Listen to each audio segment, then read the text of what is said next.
Kejuruan menjabat sebagai Kepala Program Keahlian TJKT atau TKJ. Jadi segala yang berhubungan dengan kejuruan itu saya yang handle. Terus ketua lab juga, pengelola lab komputer di SMK Nusantara Indah.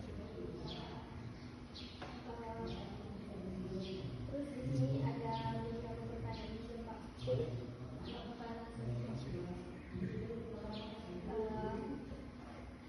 Untuk manajemen kinerja organisasi, pertanyaan yang pertama itu bagaimana Bapak Ibu mengelola kinerja guru dan tenaga pendidikan di SMK ini guna memahami sistem pengelolaan kinerja dan motivasi. Untuk pengelolaan istilahnya guru atau pengembangan kompetensi guru kejuruan, guru mapel ataupun kepala sekolah itu nanti ada pelatihan tersendiri dari dinas atau mandiri biasanya kalau swasta. Kalau dari dinas itu biasanya terjadwal kan, satu semester itu berapa, terus sebelum memasuki tahun ajaran baru itu ada pelatihan kurikulum dan lain-lain itu nanti ada. Jadi kita mengikuti yang dari kedinasan juga mandiri juga ada. Sudah. Lanjut ke pertanyaan kedua, manajemen keuangan sekolah. Bagaimana proses pengelolaan keuangan sekolah mulai dari tahap perencanaan hingga pelaporan guna mendalami tata kelola dan transparansi keuangan. Untuk pengelolaan keuangan sekolah itu kan kita ada bendahara sendiri. Terus untuk rincian biayanya, kalau kita kan sekolah swasta tetap menarik uang dari murid. Itu sebesar sejumlah sekian.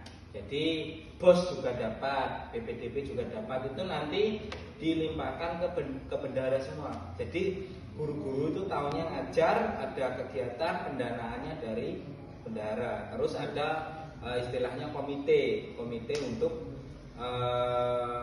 wali murid, komite siswa itu bisa dijabarkan ketika pertemuan wali murid. Jadi ada transparansi di situ. Seperti itu. Terus yang ketiga tentang manajemen bengkel atau laboratorium. Bagaimana pengelolaan fasilitas bengkel atau laboratorium di sekolah ini? Apakah terdapat standar khusus yang diterapkan untuk menjaga kualitas fasilitas praktik tersebut? Untuk pengelolaan lab komputer itu juga ada standarnya sendiri. Khususnya jurusan TJKT itu kan berhubungan dengan komputer ya. Otomatis kalau komputer yang rusak atau lemot itu contohnya yang kita perbaiki, kita upgrade. Terus kalau memang kita membutuhkan komputer itu nanti ada pengadaan komputer sendiri dari dana bos tersebut. Terus untuk keselamatan kita juga menyediakan APAR, terus istilahnya untuk pengamanan mereka selama praktek itu juga disediakan dari sekolah. Untuk fasilitas yang kurang itu nanti kita tambah lagi, kita evaluasi lagi.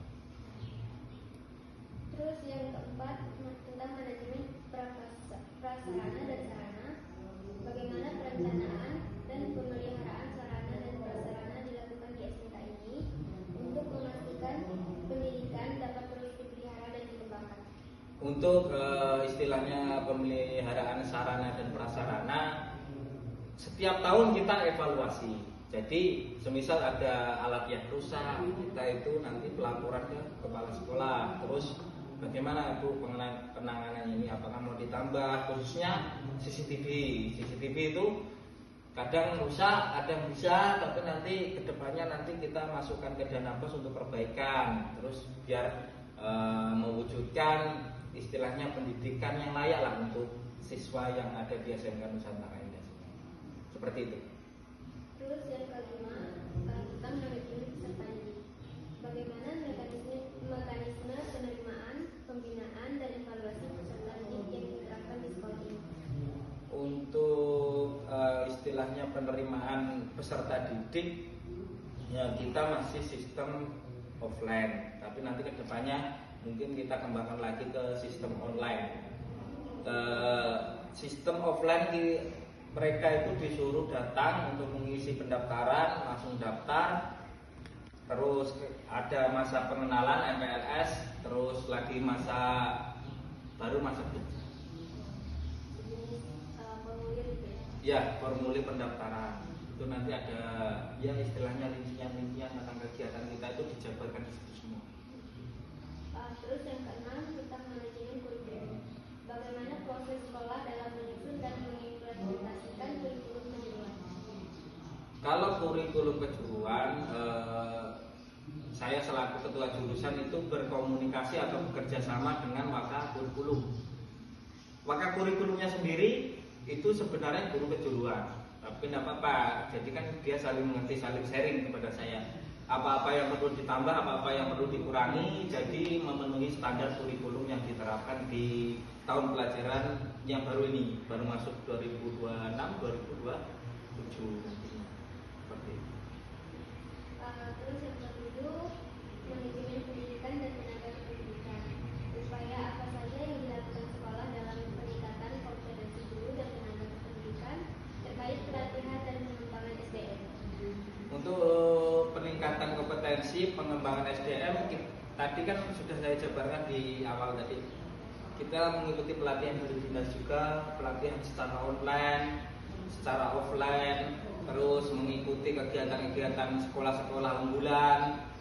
Jadi kita terapkan di sekolah, khususnya guru kejuruan, terus guru mapel, kepala sekolah, wakil kepala sekolah bidang kesiswaan, terus waka kurikulum, waka kejuruan juga sama seperti itu. Jadi setiap ada pelatihan masuk di strategi kita di tahun pelajaran baru ini, kita masuk untuk mengembangkan sumber daya manusianya. Terus yang kedelapan tentang kerjasamanya industri, apakah SMK ini memiliki kerjasama dengan dunia industri? Bagaimana bentuk dan manfaat dari kolaborasi tersebut bagi sekolah dan siswa? Untuk MOU atau kerjasama dengan dunia usaha industri itu kita sudah melakukannya dari awal karena kita ada program yang namanya PKL. Program namanya PKL itu kan kebetulan saya nanti mengisi pembekalan. Itu bentuk MOU-nya itu ada sebagian 3 perusahaan, satunya Telkom, keduanya Gloria Komputer, yang ketiga itu Mitra Komputer. Itu MOU kita karena kita sesuai dengan bidang atau kejuruan kita. Terus manfaatnya apa? Manfaatnya untuk menambah ilmu mereka ketika mereka nanti magang, istilahnya mendapat ilmu yang tidak didapat dari sekolah, khususnya praktek, itu banyak nanti di sana. Jadi kedepannya strateginya lebih luas lagi. Mungkin kita nanti akan ambil MOU lagi ke berapa toko komputer lagi, atau enggak Telkom yang dari pusat. Terus yang terakhir tentang manajemen. Apa tantangan terbesar yang dihadapi dalam mengelola pendidikan kejuruan di SMK ini, dan bagaimana strategi Bapak Ibu dalam mengatasinya?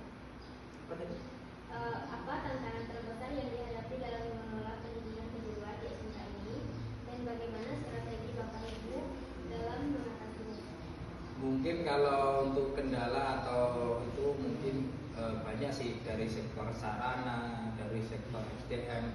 Tapi kan kedepannya itu nanti kita punya plan atau strategi yang nyata. Dari situ kita ambil kelemahannya di mana, nanti kita rapatkan, musyawarahkan dengan guru dan bidang kepala sekolah ataupun kepala sekolahnya, itu nanti kita bicarakan apa-apa yang perlu ditambah, apa-apa yang perlu dikurangi.